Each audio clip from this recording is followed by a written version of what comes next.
ನಮಸ್ಕಾರ ಎಲ್ಲರಿಗೂ. ಭಾರತೀಯ ರೈಲ್ವೆಯಿಂದ ಒಂದು ಭರ್ಜರಿ ಗುಡ್ ನ್ಯೂಸ್ ಬಂದಿದೆ. 2026ನೇ ಸಾಲಿಗೆ ಸಾವಿರಾರು ಅಸಿಸ್ಟೆಂಟ್ ಲೋಕೋ ಪೈಲಟ್ ಹುದ್ದೆಗಳಿಗೆ ನೇಮಕಾತಿ ನಡೀತಿದೆ. ಸೊ ಈ ಅದ್ಭುತ ಅವಕಾಶದ ಬಗ್ಗೆ ಪೂರ್ತಿ ಡೀಟೇಲ್ಸ್ ಅನ್ನ ಈಗ ತಿಳಿದುಕೊಳ್ಳೋಣ. ಹೌದು, ನೀವು ನೋಡ್ತಾ ಇರೋದು ಸರಿ ಇದೆ. ಒಟ್ಟು 11,127 ಹುದ್ದೆಗಳು. ಅಬ್ಬಬ್ಬಾ, ಇದು ನಿಜಕ್ಕೂ ಒಂದು ಬೃಹತ್ ಸಂಖ್ಯೆ ಅಲ್ವಾ? ರೈಲ್ವೆ ಜಾಬ್ ಹುಡುಕ್ತಿರೋವರಿಗೆ ಇದೊಂದು ಗೋಲ್ಡನ್ ಆಪರ್ಚುನಿಟಿ ಅಂತಾನೆ ಹೇಳ್ಬಹುದು.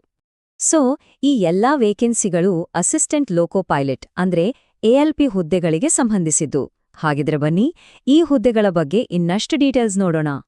ಓಕೆ, ಹಾಗಿದ್ರೆ ಈ ಅವಕಾಶದ ಬಗ್ಗೆ ನಾವು ಏನೆಲ್ಲ ತಿಳಿದುಕೊಳ್ಳಬೇಕು? ಈ ವಿಶ್ಲೇಷಣೆಯಲ್ಲಿ ನಾವು ಈ ಪ್ರಮುಖ ವಿಷಯಗಳನ್ನ ಕವರ್ ಮಾಡ್ತೀವಿ. ಮೊದಲಿಗೆ ಆ ದೊಡ್ಡ ಅನೌನ್ಸ್ಮೆಂಟ್ ಏನು ಅನ್ನೋದು, ಆಮೇಲೆ ಎಎಲ್ಪಿ ಹುದ್ದೆ ಅಂದ್ರೆ ಏನು, ಅರ್ಜಿ ಹಾಕೋಕೆ ಟೈಮ್ಲೈನ್, ಎಲ್ಲೆಲ್ಲಿ ಜಾಬ್ಸ್ ಇದೆ ಮತ್ತು ಮುಖ್ಯವಾಗಿ ಸೇಫ್ ಆಗಿ ಅಪ್ಲೈ ಮಾಡೋದು ಹೇಗೆ ಅನ್ನೋದ್ರ ಬಗ್ಗೆ ಮಾತಾಡೋಣ. ಸರಿ, ಹಾಗಿದ್ರೆ ಶುರು ಮಾಡೋಣ.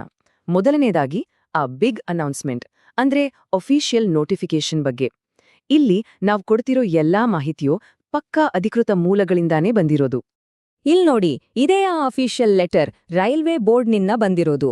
ಇದರಲ್ಲಿ 2026ನೇ ಸಾಲಿಗೆ 11,127 ಎಎಲ್ಪಿ ವೇಕೆನ್ಸಿಗಳಿಗೆ ಅನುಮೋದನೆ ಕೊಡಲಾಗಿದೆ ಅಂತ ಸ್ಪಷ್ಟವಾಗಿ ಬರ್ದಿದೆ.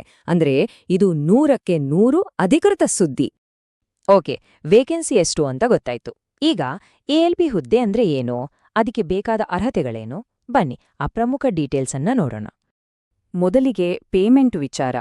ಈ ಹುದ್ದೆ 7ನೇ ವೇತನ ಆಯೋಗದ ಪ್ರಕಾರ ಪೇ ಲೆವೆಲ್ 2 ಕ್ಯಾಟಗರಿಗೆ ಸೇರಿದ್ದು. ಇದು ಒಂದು ಸ್ಟ್ಯಾಂಡರ್ಡ್ ಗೌರ್ಮೆಂಟ್ ಪೇ ಸ್ಕೇಲ್. ಸರಿ, ಹಾಗಿದ್ರೆ ಸ್ಟಾರ್ಟಿಂಗ್ ಸ್ಯಾಲರಿ ಎಷ್ಟು ಸಿಗತ್ತೆ? ಆರಂಭಿಕವಾಗಿ 19,900 ರೂಪಾಯಿಗಳು. ನೆನ್ಪಿಡಿ, ಇದು ಬೇಸಿಕ್ ಪೇ ಮಾತ್ರ. ಇದರ ಜೊತೆಗೆ ಬೇರೆ ಎಲ್ಲ ಅಲವೆನ್ಸ್ಗಳು ಸೇರಿದಾಗ ಸಂಬಳ ಇನ್ನೂ ಜಾಸ್ತಿಯಾಗತ್ತೆ. ಇನ್ನು ವಯಸ್ಸಿನ ಅರ್ಹತೆ.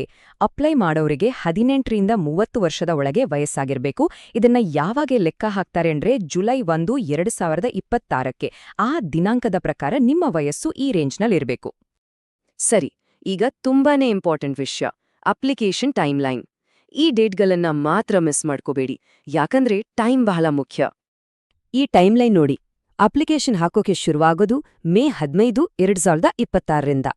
ಆದ್ರೂ ಅಪ್ಲಿಕೇಶನ್ ಹಾಕೋಕೆ ಲಾಸ್ಟ್ ಡೇಟ್ ಜೂನ್ 14, 2026, ರಾತ್ರಿ 11:59ರವರೆಗೆ ಮಾತ್ರ. ಆಮೇಲೆ ವಯಸ್ಸನ್ನ ಜುಲೈ 1, 2026ಕ್ಕೆ ಲೆಕ್ಕ ಹಾಕ್ತಾರೆ. ಸೊ ಈ ಡೇಟ್ಗನ್ನ ನಿಮ್ ಕ್ಯಾಲೆಂಡರಲ್ಲಿ ಮಾರ್ಕ್ ಮಾಡಿ ಇಟ್ಕೊಳ್ಳಿ. ಓಕೆ, ಈಗ ಎಲ್ಲೆಲ್ಲಿ ಎಷ್ಟು ಜಾಬ್ಸ್ ಇದೆ ಅಂತ ನೋಡೋಣ. ಅಂದ್ರೆ ಯಾವ್ಯಾವ ರೈಲ್ವೆ ಝೋನಲ್ಲಿ ಎಷ್ಟು ವೇಕೆನ್ಸಿ ಇದೆ ಅನ್ನೋ ವಿವರ. ಇದ್ರಿಂದ ನಿಮ್ಗೆ ಎಲ್ಲಿ ಅಪ್ಲೈ ಮಾಡಬೇಕು ಅಂತ ಡಿಸೈಡ್ ಮಾಡಕ್ಕೆ ಹೆಲ್ಪ್ ಆಗತ್ತೆ. ಪೂರ್ತಿ ಲಿಸ್ಟ್ ನೋಡೋಕ್ಕಿಂತ ಮುಂಚೆ ಒಂದು ಗೆಸ್ ಮಾಡಿ ನೋಡೋಣ, ಯಾವ ಝೋನ್ನಲ್ಲಿ ಅತಿ ಹೆಚ್ಚು ಹುದ್ದೆಗಳು ಇರ್ಬೋದು ಅಂತ ಅನ್ಸುತ್ತೆ? ಸರಿ, ಈಗ ಉತ್ತರ ನೋಡೋಣ. ಈ ಬಾರ್ ಚಾರ್ಟ್ ನೋಡಿ, ಟಾಪ್ 3 ಝೋನ್ಗಳು ಯಾವುವು ಅಂದ್ರೆ ಸೆಂಟ್ರಲ್ ರೈಲ್ವೆ, ಅಲ್ಲಿ ಬರೋಬ್ಬರಿ 1,400 ಪೋಸ್ಟ್ಗಳಿವೆ.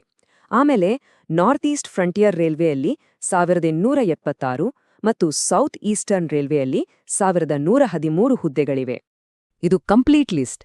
ದೇಶದ 17 ರೈಲ್ವೆ ಝೋನ್ಗಳಲ್ಲಿ ಎಲ್ಲೆಲ್ಲಿ ಎಷ್ಟು ಹುದ್ದೆಗಳಿವೆ ಅನ್ನೋ ಪೂರ್ತಿ ಡೀಟೇಲ್ಸ್ ಇಲ್ಲಿದೆ. ಉದಾಹರಣೆಗೆ ನೋಡಿ, ನಾರ್ತ್ ಸೆಂಟ್ರಲ್ ರೈಲ್ವೆಯಲ್ಲಿ 412, ನಮ್ಮ ನೈಋತ್ಯ ರೈಲ್ವೆಯಲ್ಲಿ 500 ವೇಕೆನ್ಸಿಗಳಿವೆ.